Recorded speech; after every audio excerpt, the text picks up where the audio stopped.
మహిళ మెడలోంచి బంగారు గొలుసును లాక్కెళ్లిన వ్యక్తిని స్థానికులు పట్టుకుని పోలీసులకు అప్పగించారు. ఈ సంఘటన సూర్యాపేట జిల్లా కేంద్రంలో జరిగింది.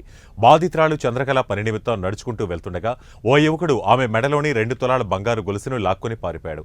అప్రమత్తమైన మహిళ కేకలు వేయడంతో గమనించిన స్థానికులు దొంగను పట్టుకుని అపహరించిన బంగారు గొలుసును స్వాధీనం చేసుకున్నారు. సిసిఎస్ పోలీసులు సంఘటనా స్థలానికి చేరుకుని దొంగను స్టేషన్కు తరలించి విచారణ చేపట్టారు.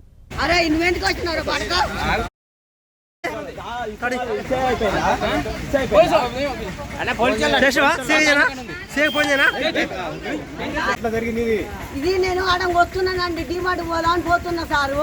డిమార్ట్ పోతుంటే ఈ పాడకావు గాడ కారం మిల్లు ఉన్నదండి. కారం మిల్లు కొద్దిగా అంటే ఒకటే అడుగు అయితే కారం మిల్లు వస్తుంది. ఏది నాది చెయ్యి మీద చేయబడి చూసేసరికి చేసుకొని ఉత్తనే ఉండు. అయితే ఏంద్రా దొంగ దొంగ దొంగ ఏంద్రా నా తీసుకుపోతేనే అరుస్తూనే ఉన్నా దొంగ దొంగ అనగానే వాళ్ళు వెళ్ళిండు. ఎన్ని తులాల బంగారం అమ్మని? అది 2 తులాల కొంచెం పెచ్చు ఉంటుంది అండి. నిన్నేమన్నా అడిగిండా? అదొకటి అడిగాను. ఏం అడగలేదు, వాడు మాట కూడా మాట్లాడలేదు. నా వెనకంగా వచ్చి నేనే ముందో వాడు వెనకంగా వచ్చిందో తెలియదు. ఇట్లా గుంజింది కదండి, గుంజేసరికి చెవుకిది అయింది.